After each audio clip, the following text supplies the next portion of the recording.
Well, this will be a different video. I decided to try, quote unquote, try to do a video from beginning to end, and this will be possibly, unless I feel like joining on about other stuff, this will possibly be the last video on this topic. So what I wanted to do was to do a video, a kind of a wrap-up video, a wrap-up video of the 9-volt wire thing, because I've made a whole bunch of short videos and I don't know how long this one's going to be, because I'm going to take you from beginning to end of what I've been doing. I've made possibly a dozen wires so far, and it's utterly fantastic. I cannot believe how utterly fantastic it is. To start, you do need a multimeter or something to test.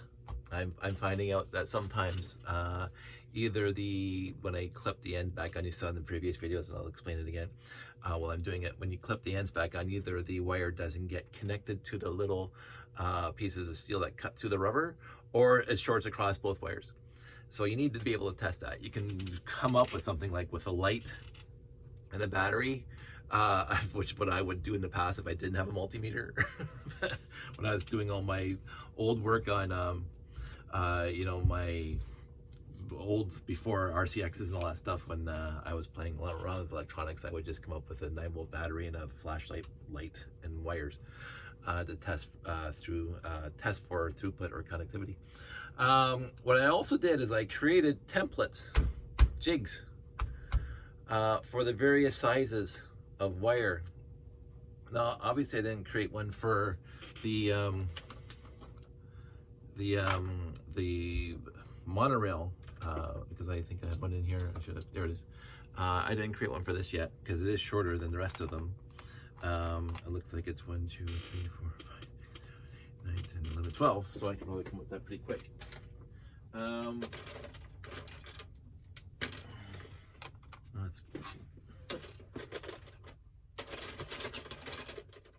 But anyway, there we go. So there, it is created for the 12s. And I'm just going to put one of the old wires here because I do have to replace those at some point. Oh, it's even shorter. It's an 11. So here's an old one, an old wire, and here's a new wire, because I haven't made any more of those yet. And here's the original short, regular one that we use a lot. Here's an old one, here's a new one, and here's an old one for the monorail motor. But here's the big one, not the big one that came in the, again, I want to say mission to Mars. Mars missions, RCX expansion. But it is basically 160 studs long. There's 10 1x16 Technic bricks between here and here. And so I've been making mine 160 studs inside. Now, if I went on Bricklink, it would tell you how long they are, and I don't care. So I'm making mine 160 studs long. It might be 159. I don't know if this one's shrunk, but it's almost to 160. But I'm making mine 160 and just slightly over, just like I've been doing with the other ones. So basically, you get yourself an old wire. Here's an old wire, and you can see that it's really, really bad, as most of them are. Let me see if I can do this. There you go. So you can see the steel, the exposed wire there. And you can see all the little tiny pieces, by the way, all over this thing. And I got a whole bin of old wire sitting there. Put that in there. I'm trying to keep it semi-organized. Some of my wires I think I got from my friend's RCX kit that he sold me, or gave me, just last year. That sat in a box since they bought it. But I'm not going to replace those ones yet, but they are going to disintegrate just like the rest of them. So anyway, I have an old, well, this is almost, I think it's more than a meter. It's definitely more than 3 feet. I'm not going to try to figure it out. 160 studs. So I'm going to take off the ends.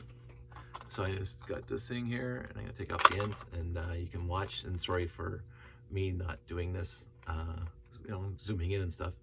But basically, I take the screwdriver, get it right in there, and I push down inside, and then I lift up, so that basically gets the clip on the inside. outside the hole on the outside. Let me see if you can see that. So there's the hole, and the clippy's not in there anymore. And do exactly the same thing to the other side. Push a little tiny screwdriver up on the side, and then push down, which will pull out the clippy. It's amazing how I did this a dozen times off camera, and it worked every single time. And this one went back in. I think, as you saw from my previous videos. So where's the camera? There's the bottom part removed. So, and then you just pull up. And sometimes the wire stays on the metal part, and sometimes, most times, it just stays inside the bottom piece. So, and you just pull it off. There. And then you push it down beside on your little jig that you've created, like I did. and you verify on this piece that and I keep on finding this out every time I have a short or every time I have a non-connection. It's honestly because these cutty things, these teeth, I guess we'll call them, are not exactly side by side. The two of them that are together, they're not side by side. There's a little tiny variance in there, or they're not straight up perpendicular to the actual steel. Because I think when you push them down, the teeth, if they're not exactly straight up and down, they'll curve out, and therefore they won't hit the wire properly, either missing it or cutting into both. So that's what I found, and so we'll do the other side now, hopefully quicker. Hopefully quicker.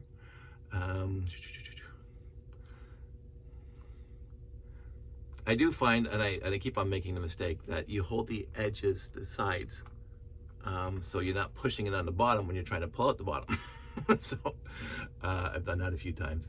All of a sudden I'll hear it click again, that it clicked back into place because I'm pushing on the bottom. So this one was a lot easier.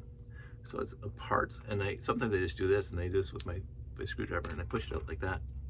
So there's the opened, and I'm going to verify that. Let's see, they got bent a little bit. Sometimes they don't, and sometimes they do.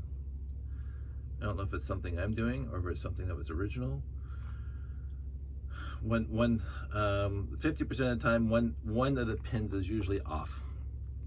So now this is a bad wire. So if I go into my Tyco trash bin, and I put that there. So now I have one here and one all the way on the other end. So we can get this in the picture. Wow, this is going all the way over here. There we go. So you can't see it. Sorry. I can't angle the camera any better. So what I do then is I get my spool wire, and I basically have 3 strands going at the same time, 3 times 2 because it's a 6-strand. And I'm trying to leave the black and gray together, so I'm not pulling off on that side. So I am just pulling off one of the strands here. Just keep on pulling. And so I got this black strand here, and I lay it across. Again, let me see if I can do this on camera. Oh, this is gonna help.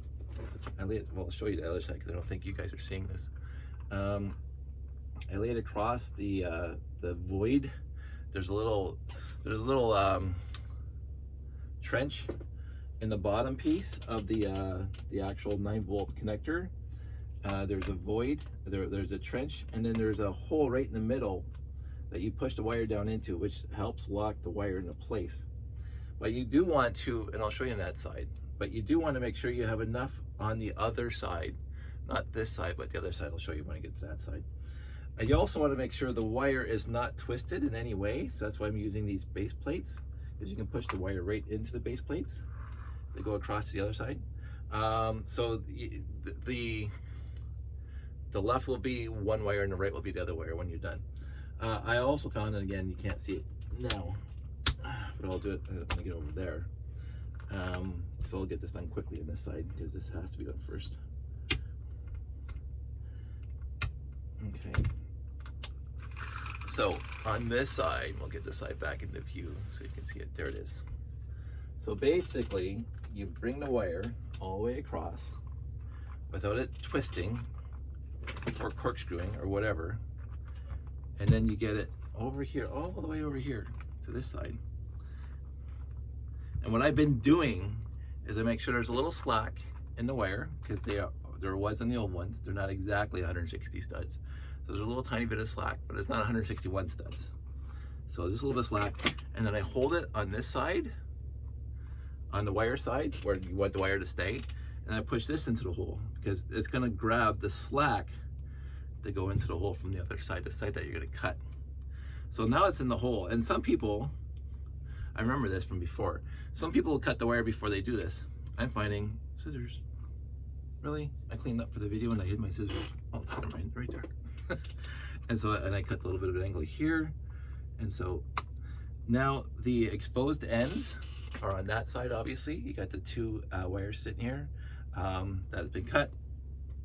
And now that we know the wire is continuous, it's not twisted. So this half, this side of the connector and this side of the connector are gonna be right. So there's not gonna be a cross or a twisted wire here on the connectors. I'm not sure how to explain that better. And then I bring this over here. So you can see it first of all, but I wanna do the connectivity test. And since, let me just show you on the small one so you can see them both together. So this will be easier to explain. You have these two studs here. Let me get my pointer. These two studs here are connected, right? Obviously inside on the metal piece. There and there, this one and this one on the top one. And these two studs are connected. And you want these two studs to be connected to these two studs. You don't want these two studs to come over to this side. That's the twisted part. You don't want the top to be connected to, or the left connected to the right. Shall we say? So you have to make sure that this wire in between is not twisted. Very, very important. Now, the motors don't care overall, because motor, you can just say reverse or forward, depending on how screwed up the wire is to make it work properly. But to keep it consistent with the original wire, you make sure that this wire is not twisted, that's all. Anyway, I'll put that back up there. And now that we got this wire here, this end here that's already on, and this wire here that's now exposed, we can test this thing. So we got our tester, our wonderful little testing kit that's now cut up into the other wire. And then you put it on the metal part here and you test it. And it works. So I'm testing the wire that's closest to the top, because it's supposed to go to these studs, right? These top studs here. Top being the wall is the top. We'll say left versus right from my perspective. So the left wire here, the left studs here are connected to the left wire, and the right studs here on the right wire. And you have to make sure that they're not cross-connected. So you touch right studs to left wire, and they're not. And of course, if you do left studs to right wire, it should be the same thing. Left studs to right wire, it should not beep. But left stud to left wire should beep, and right stud to right wire should beep, and they do. So there is no short or disconnect here. They're thoroughly through.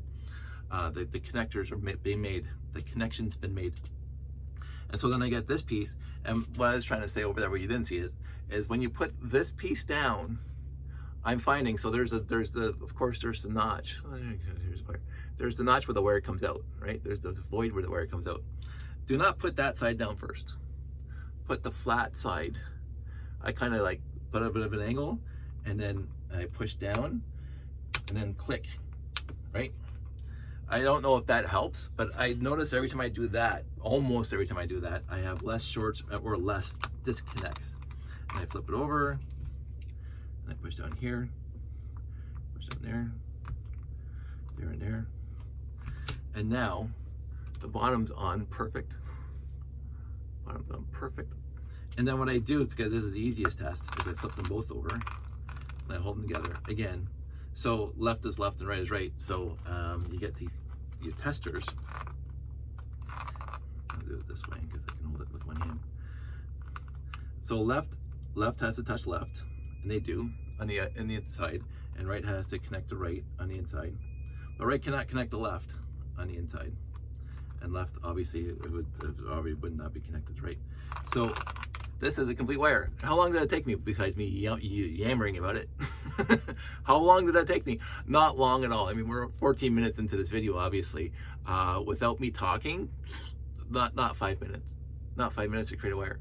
And this is the long wire. If you're doing the short wires, of course, then it'd be a lot easier and quicker and whatever.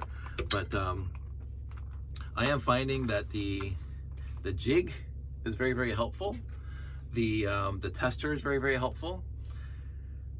And you just take your time, you do the first few, and as I say, I can't stress this part clear enough. You have to make sure those little spike things on the metal contacts are straight up and down, and that each of those two sets are exactly together, not pushed together like that, because then that won't work. They're like that, so the wire can go between.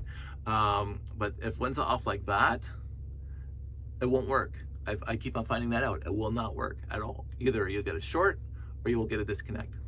It's not connected. It doesn't touch the metal wires on the inside. So they have to be this, and they have to be perfectly straight up and down from the metal, from the actual studs, perpendicular. So I don't know what to say. I think I'm done. I'm not going to make a lot more. I've got I think 1, 2, 3 of these long, 4 of these long ones now. I think that's all I need for now. I'm putting over here against the wall just to keep them there, and just grabbing the old ones as I can so I can just reuse them and throw out the old wire. I do find the jig is very, very helpful for me. You know, your mileage may vary, and you might say, screw the Lego company and the sizes they made. I'm gonna make mine custom sizes. Absolutely, absolutely make yourself custom sized ones, because this is what you can do now. You can make yourself custom sized 9-volt connectors as long and short as you want. I'm just making mine original because I do tend to play with the RCX in the fashion that was indicative of how it was originally released. And overall, there weren't too many times when I was building my robots back in the day when I found that I needed a different size, and if I needed a different size, I just put 2 together. The monorails never got into my robot building just for monorails, but this one and this one was basically all I needed for building my robots that were movable, and this long one was for my stationary ones to get the wire back to an RCX from wherever it is. And again, I have a spool. I'm quickly going through it. I have a spool, and yes, it was expensive. I mean, this is, I might try to find a source that's less expensive, because this was pretty expensive for this one spool. I won't tell you how much it is, but if you go on Amazon and you look up BNTechGo, BNTECHGO, and 24 AWG black, ultra flexible. That's the important part. Ultra flexible silicone wire. And again, so this is my worry now. So while we're talking about this, this feels identical to the original wire that Lego put out. Identical. Now, I know that Lego, from what I would remember back in LugNet discussions about how bad this wire was after 10 years or whatever it was, that the Lego had to conform to some sort of EU standard for fire suppression on this wire. So they changed, let me see if I can get this guy up, because it's one of the worst ones I've seen. Actually, let's cut it. That's just, I keep on putting my scissors somewhere. So you can just see the exposed wire there. And it just flakes away the second you start moving around. So you just move it around, and it just disintegrates before your very eyes. It's just honestly purely sad. But when I got my first RCX, I remember, and again, I had that other wire here from my friend. It's probably buried in here somewhere. That it feels just like the original wire. So I'm hoping that it's a different chemical makeup than the original wire, the insulation, that this isn't going to start completely disintegrating in 10 and 15 years. Although in 10 and 15 years, I'm going to be like 102. So will I care? So it just has to hold up for 10 years and I'll be perfectly happy. So that is a question in my mind. I don't believe Again, I'm not a chemical engineer, and I don't work for BN Tech Go, but I do believe that this wire is, at least the insulation on this wire is substantially different than the original Lego wire. So I have, I won't say faith, but I have a hope that in 10 years, the wires that I'm making now will be just as good as they are today.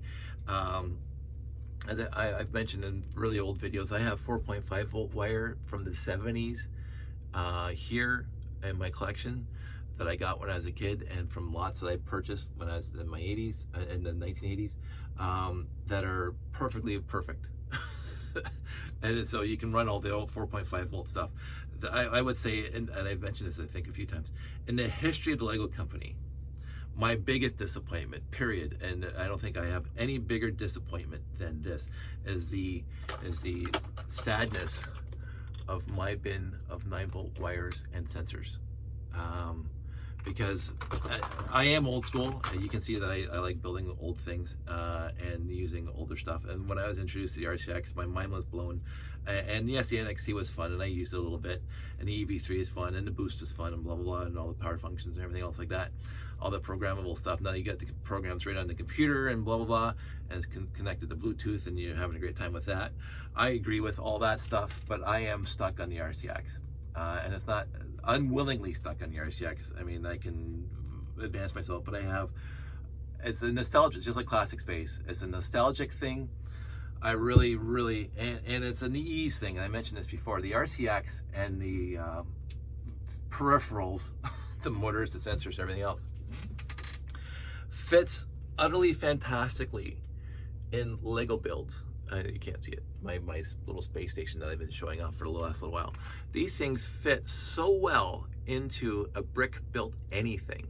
And there is not one new motor that they've released in the past, I don't know, decade, two, whatever, that fits nearly as well into brick built creations than this thing at all. I mean, the motors are a lot more advanced. They're a lot more powerful.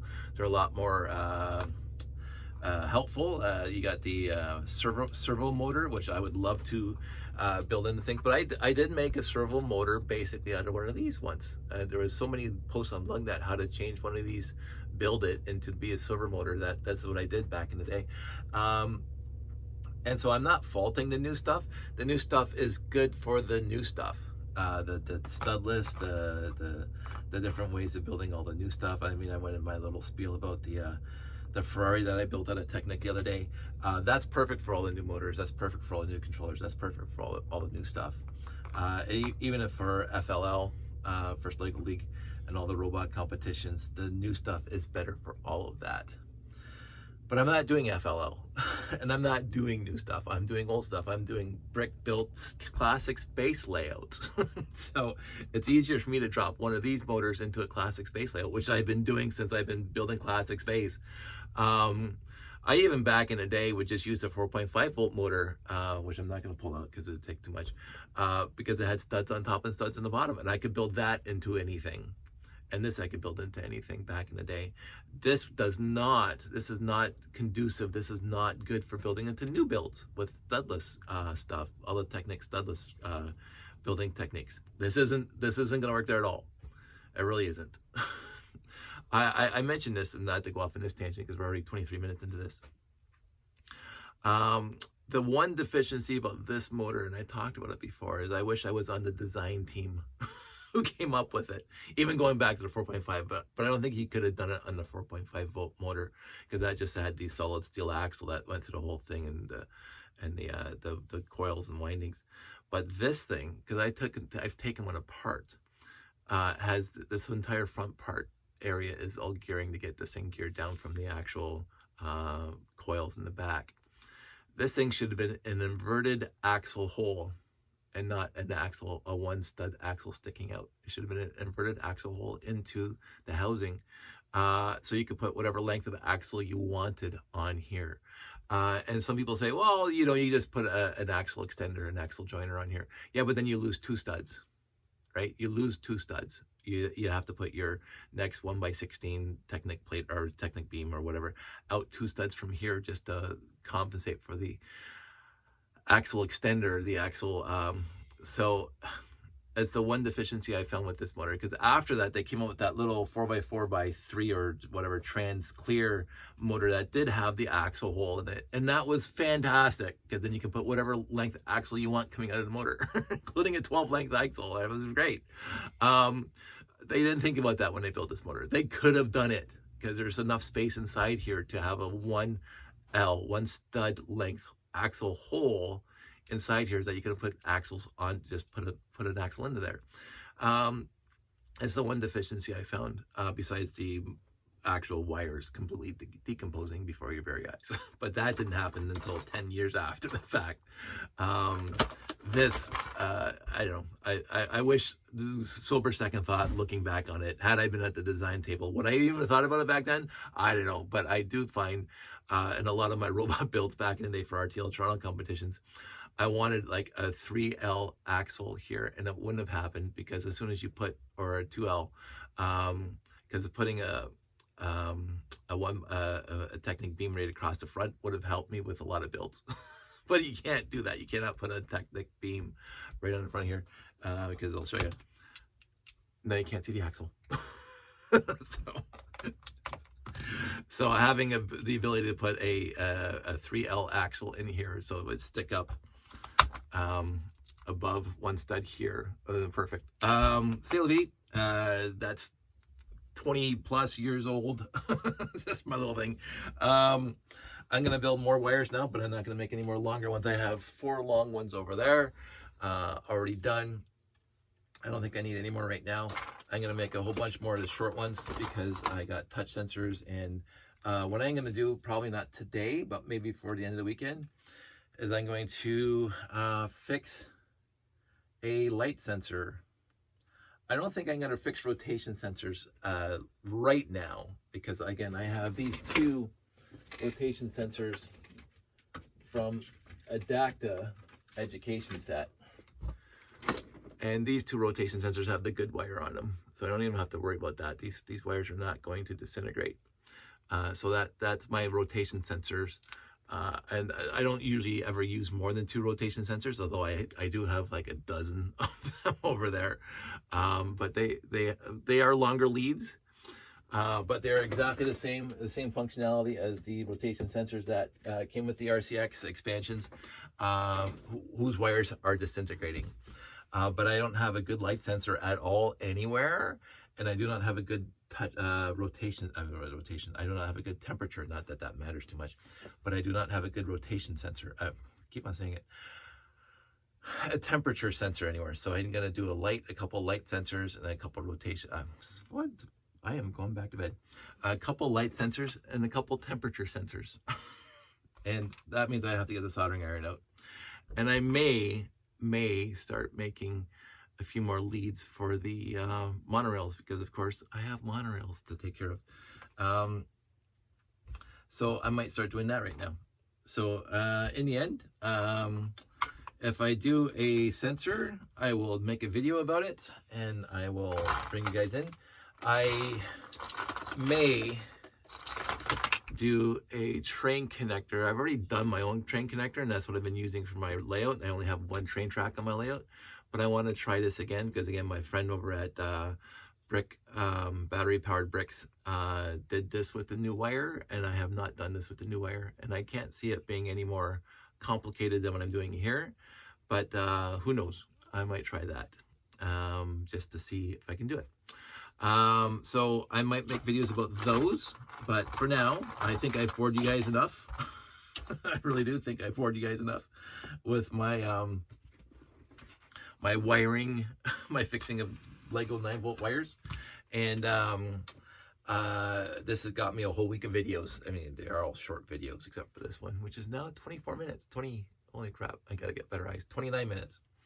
I hope it helps. If you have questions, comments, concerns, I was thinking last night that I would even offer up my services, because I'm getting this thing down to a science, to swap if you're in the area and you have a need for 9-volt wires that you would give me your old ones that are crap, and I give you some new ones for a little bit of cost, and I can still build more for me.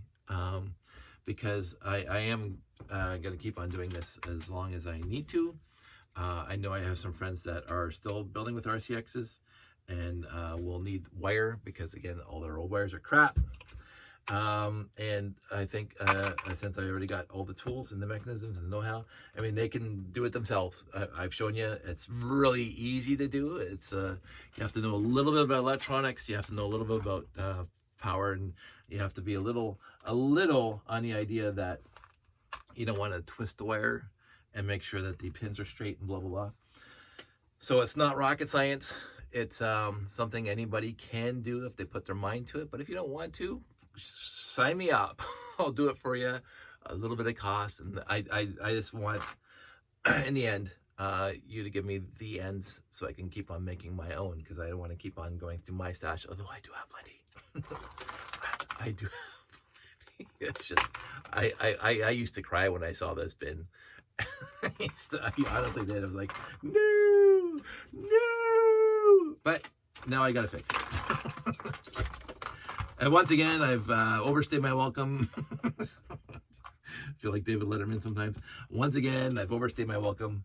You guys all stay safe, take care, and I will talk to you soon.